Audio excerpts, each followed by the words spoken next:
high net worth individuals. Are these the kind of people we want to work with?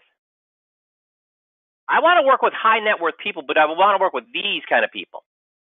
No, I want to work with these kind of people. The millionaire next door. These guys think totally different from this guy. Make sense? So, what percentage of U.S. households today have more than $500,000?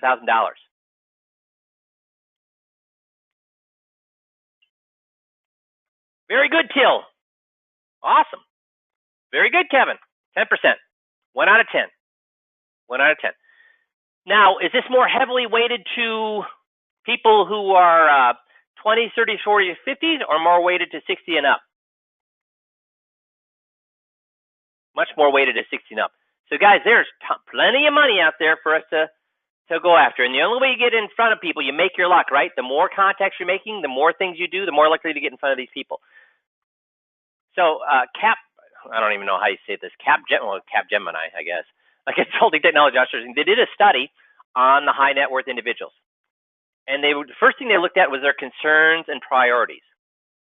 So, first of all, how many of these high net worth individuals, people with $500,000 or more, had advisors?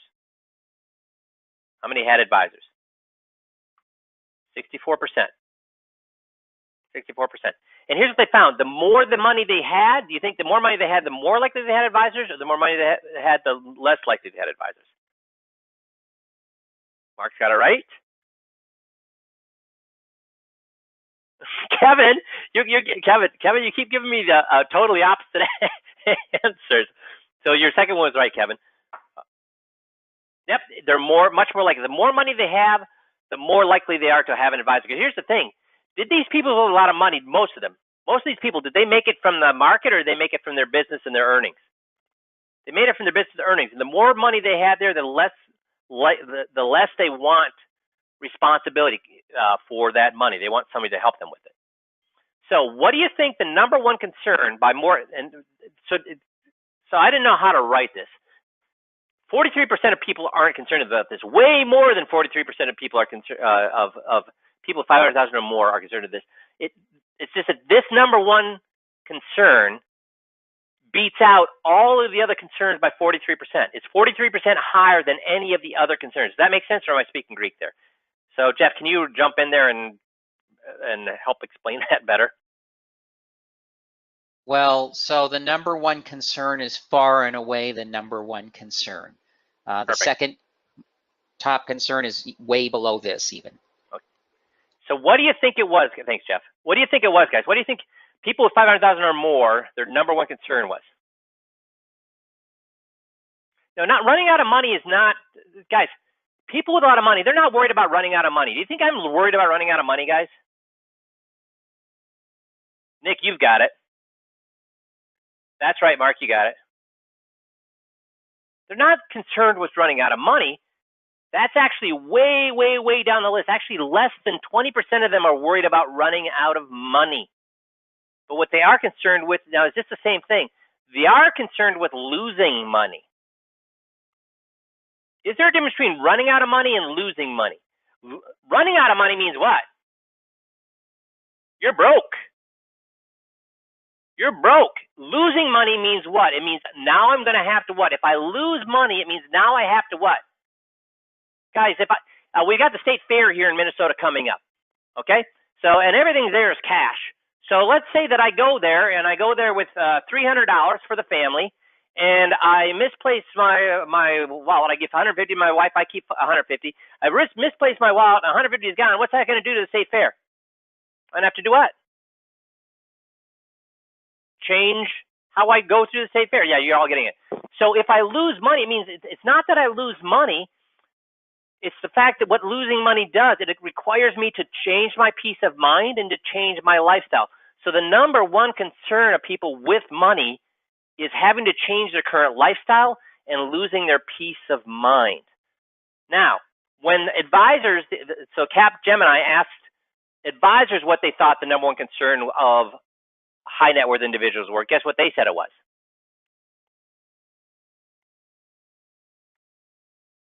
Phil's got it. Dave's got it. Making money, Growth, right, Mike? Growth. So how closely does the advisors thought of what clients want and what clients really want? How closely are they parallel, or are they completely the opposite? They're 180 degrees opposite. So guys, when I'm preaching 50, 50, 50, 50, am I totally bonkers? Am I totally selfish because I want you to write FIAs so I make money? Yes, I make money when you write FIAs. But is it the right thing to do or not based on what these people are concerned with? When the market goes up, you make 100% of their money makes money. When the market goes down, at least 50% is fine. So we got to quit chasing return. The number two concern was cost of health care. Now, why are the wealthy concerned with health care costs? I tell you what, I spend a lot more money than the average person on health care. Why? Am I doing the minimum or am I doing the maximum? Preventive, exactly. I'm doing the maximum. And most people with money are doing that, and you'll see that in a second. The Journal of American Medical Association found that women in the top 10% live 10 years longer than the women in the bottom 10%. Men in the top 10% of income and assets lived 15 years longer than men in the bottom 10% of income and assets. So healthcare and longevity is so important. Here's why it's so important to the wealthy as well as for the poor. But here's why it's important to the wealthy. Those with $1 million or $2 million are willing to give up how much of their wealth for an extra 10 years of healthy life? Guys, that's the ticket. That's why they're doing preventative measures. That's why they're getting new knees, new hips. That's why they're paying for trainers. They're buying all sorts of supplements and all that kind of stuff. What percentage do you think how much of their wealth would they give up for an extra 10 years of healthy life? Got 50%, got 100%, half, 1/3. They'd give up 1/3 of their income for an. So do you see why healthcare is important to all of them? I mean, they're spending money on healthcare. They're spending money on healthcare. So with 5Q's elevator speech and our healthcare, wealth, and income seminar, what are the two things that we talk about? A program to protect your wife from losing half her Social Security income at your death. Does that reflect or address the first part of what the number one concern? So I got one. I want everybody to say this. Does that address their number one concern of security and not moving backwards in lifestyle and peace of mind? Come on, guys. I only got 1, 2, 3, 4, 6. Everybody say it. Yep. Okay, good. And number two is a program to cover 2 years of long-term care costs without paying a cent in annual premiums. Does that address their number two concern? So do you see why that seminar works so well? Also, does that seminar talk at all about money, about their investments, about stocks, bonds, and mutual funds? Does it? No. Why is that so important? Because if it talks about money, anybody that is happy with their advisor, anybody that is and it should everybody be happy with their advisor over the last 10 years. Yeah, even idiots could make money in the last 10 years. So if they think you want to get at their money, guess what they're not going to do? Make an appointment. If they think you're going to help you with these two things, then guess what they'll do? They'll make an appointment. Make sense? Their number three top concern was, again, this is the $500,000 and above, was a tie for taxes and fees. So what else do they want? They want face-to-face and phone call meetings. So guys, you got to have some sort of methodology to reach out to these people. So here's what I did. I actually had my clientele down to 1 half-hour meeting, one-on-one per year, just a half-hour meeting. And they got used to that half hour and they were happy with it. But then I did a 2 group meetings with a barbecue in the summer and a Christmas lights tour in the winter. So that means I saw them 3 times a year, but I was able to see them how? Now, some clients, when things were going on, I saw them more often because they had a death or there were one of their spouses was becoming incapacitated, whatever. But for regular meetings, I saw them 3 times a year. The great thing about the barbecue and the Christmas lights tour was what? I saw them all at one time. So how time efficient was that? Very time efficient. So really and they loved it. And what did we do at those the barbecues and the Christmas light tour? We took pictures of all of them, and then we sent them those pictures to remind them of how fun it was. Make sense? You gotta be meeting. And also, what did they find out? And this is from several. I know 3 different studies for sure. The high net worth people, they want 12 plus contacts a year. But there's a certain type of contact they want. Guess what that contact is? See if anybody can get this. They want 12 plus contacts a year. High net worth people want 12 plus contacts a year. What kind of contacts do they want? Non-financial contacts. Non-financial that's right, Dave. Social contacts. I'm sorry, Atan. That's right. Social contacts. They want to know that you're their friend. Why is it more important to know that you're their friend than you're their advisor? Why is it more important? That's right, Ben. Why is it more important to know that you're their friend versus their advisor? Advisors can do what? Yes, friends are less likely to cheat them, Mark. That's exactly right. Friends won't cheat friends. Will advisors cheat clients? Will genius advisors? You know what? The way they look at it, if you're a genius, is there a higher likelihood or a lower likelihood that you'll screw them?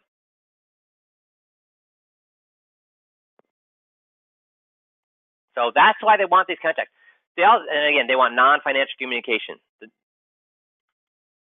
Relationships matter. 52% say relationships matter most. 38% say quality of the communication. 26% say products should be clear and transparent. 25% say low fees. 17% want more choice. What's at the top of this list? The thing that most advisors spend a lot of time on, or the thing, or is the bottom thing the thing that most advisors spend a lot of time on? The top 3 or the bottom 3? The most advisors spend all their time looking for products, looking for they're product driven. They don't spend time creating relationships and having high quality communication. Do you see why it's so important to do the epidemic marketing? It's so important to send out those handwritten notes with birthday cards and client anniversaries of welcome. Thanks for being a client for the last 3 years. I really appreciate it. Do you see why those things are so important? You got to be working on those relationships and having better communication. When they're looking for a new advisor, what do you think the number 1 attribute they look for when they're choosing a new advisor? This should be self-apparent.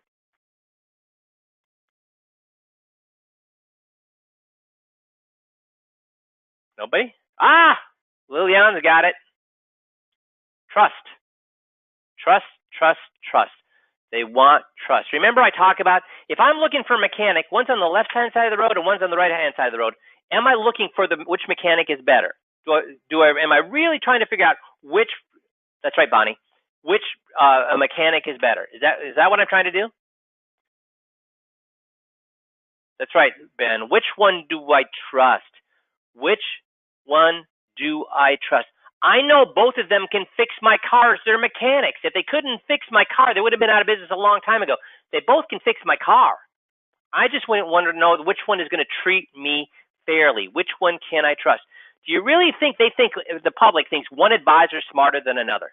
Do they really think one advisor is smarter than another? No. They knew if you were really that smart, where would you be working? From your yacht in the Bahamas.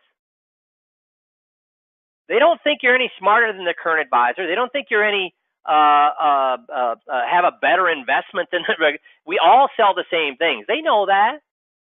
So what they're really looking for is, can I trust you more than I can trust my current advisor? And what's the whole 5Q system about?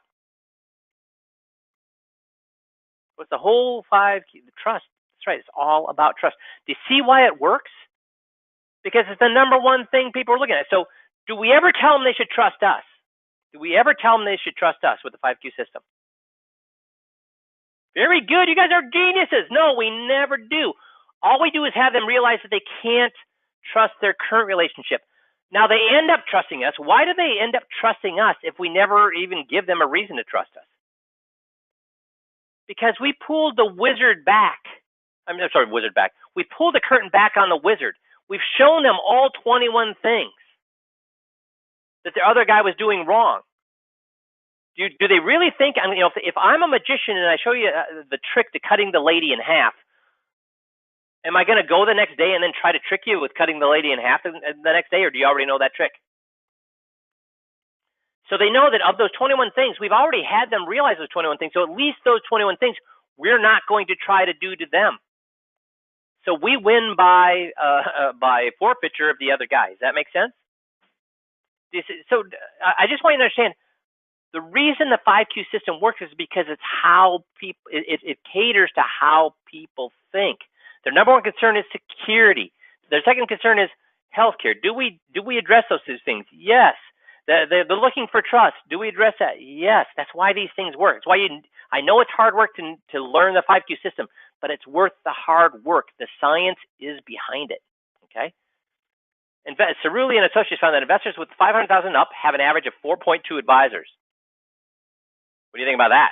Surprising or not surprising? The investors with 500,000 up, and they looked at 1,132 people who had 500,000 or more. That's a lot of people. Investors with 500,000 up rate their satisfaction with their advisor averages only 62%.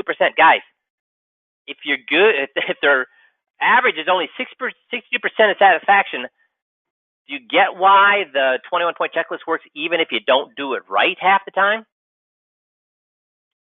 Investors with 5,000 up have an aversion to terminating relationships. What is this telling us, guys? This is why you need to use the scripts, because this is where they don't want. Why don't people want to terminate relationships? Because you have to tell somebody you don't like them. It's conflict. It's confrontation. Do people like confrontation? No. The only way you're going to deal with confrontation is when you're what? Angry. And you're angry because they've disrespected you. Investors with $500,000 and up, 25% of these households give 90% of their money to the first advisor, and they split the other remaining 10%.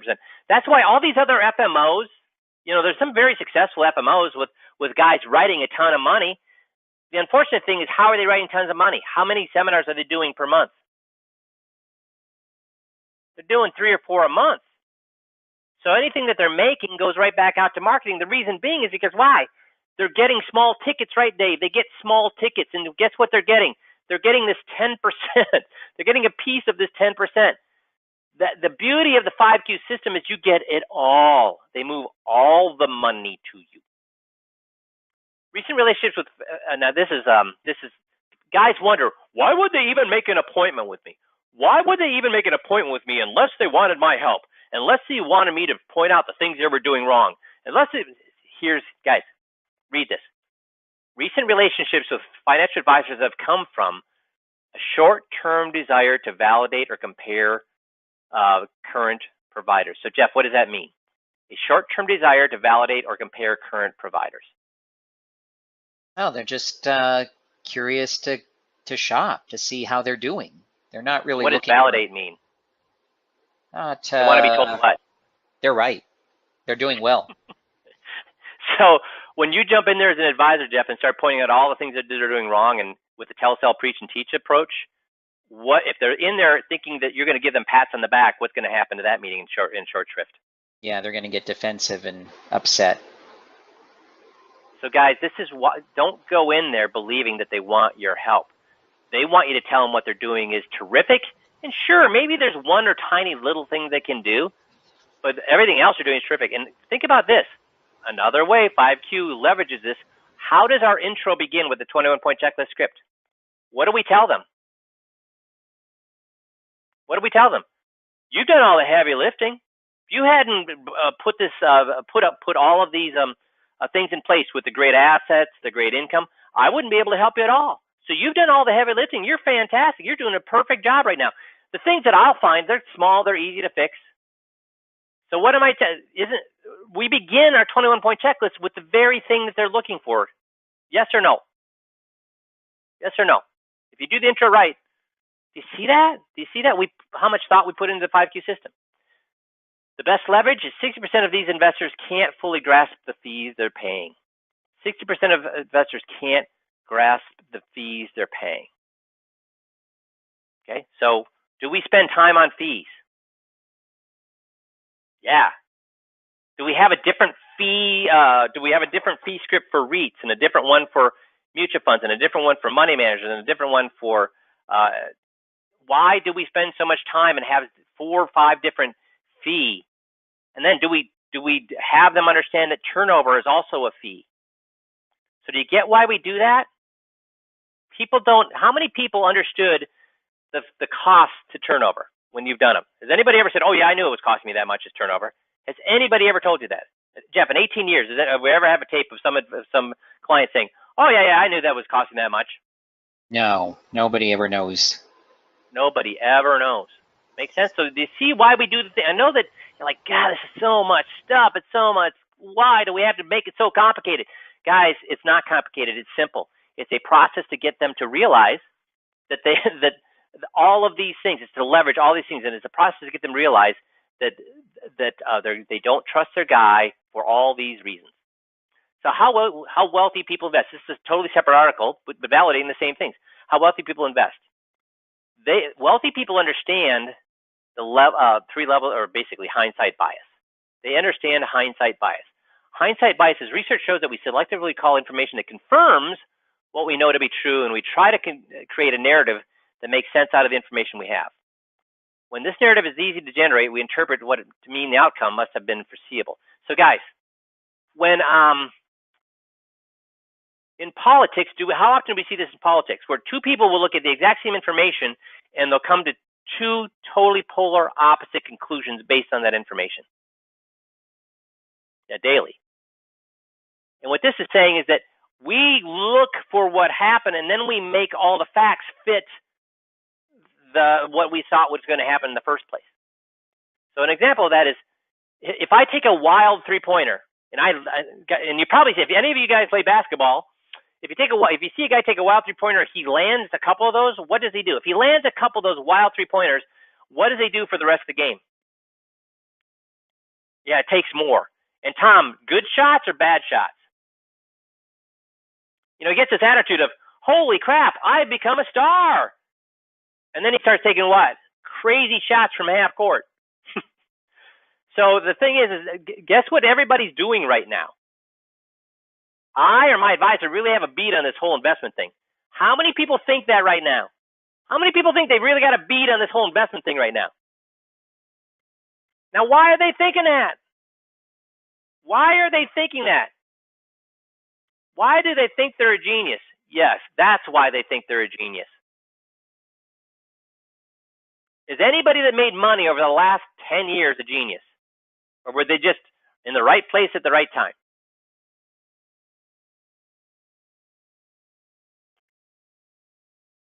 Right place, right time. Wealthy people get that. Wealthy people get rid of the hindsight bias. Here's how wealthy people look at investing. They realize that on this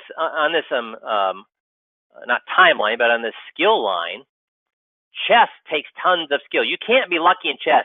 If you do not have skills in chess, you're going to lose. Roulette has nothing to do with skill. There's no way you can throw or have that ball land anywhere on the roulette wheel by skill. It's pure luck. I don't even know why they have slot machines. Apparently, there's a little bit of skill with slot machines. I don't know what they would be. Hockey, some luck, some skill. Football, some luck, some skill. Baseball, soccer, basketball. Thing is, guys, Legg Mason's Michael Mauboussin uses this image to show the relative role of luck and skill in various activities. Is Legg Mason a money manager? Or do they like stocks, and do they like active management?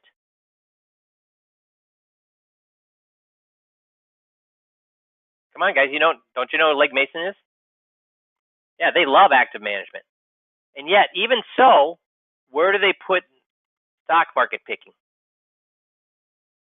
Skill or luck? More skill, more luck. Right place, right time. Remember Peter Lynch? Was Peter Lynch a stock market genius? No, he wasn't. He was not. He was all in retail stocks in the 1990s. He was all in retail stocks in the 1990s, and guess what kind of stocks made the most money in the 1990s? Retail stocks. Where was Peter Lynch, the genius, when the market crashed in 2000? On vacation in Ireland. If he was truly a genius, would he have been on vacation in Ireland? No. And how did Magellan do after the 2000 crash? Terrible. So he's not a genius. He was at the right place at the right time. See, it's a balanced portfolio.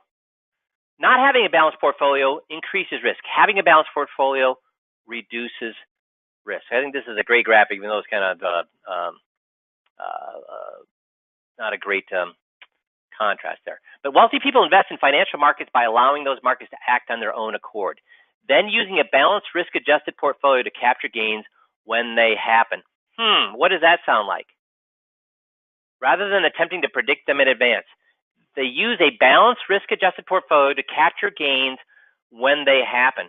Geez, do we have a tool that captures gains when they happen?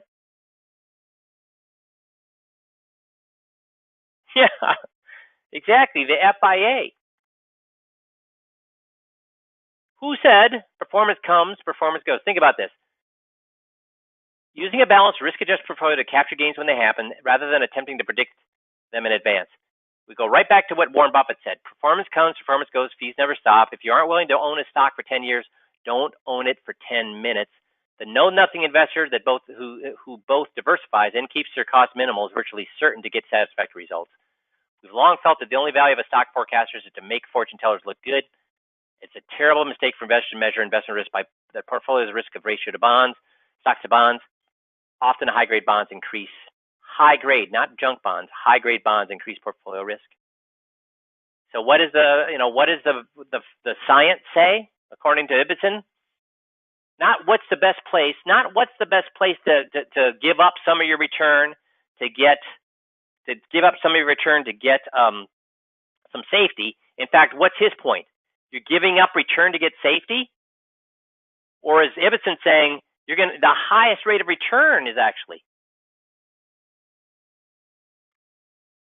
going to be here with a balanced portfolio? With large cap stocks, yeah, you get a higher rate of return. You're going to get a higher rate of return over time.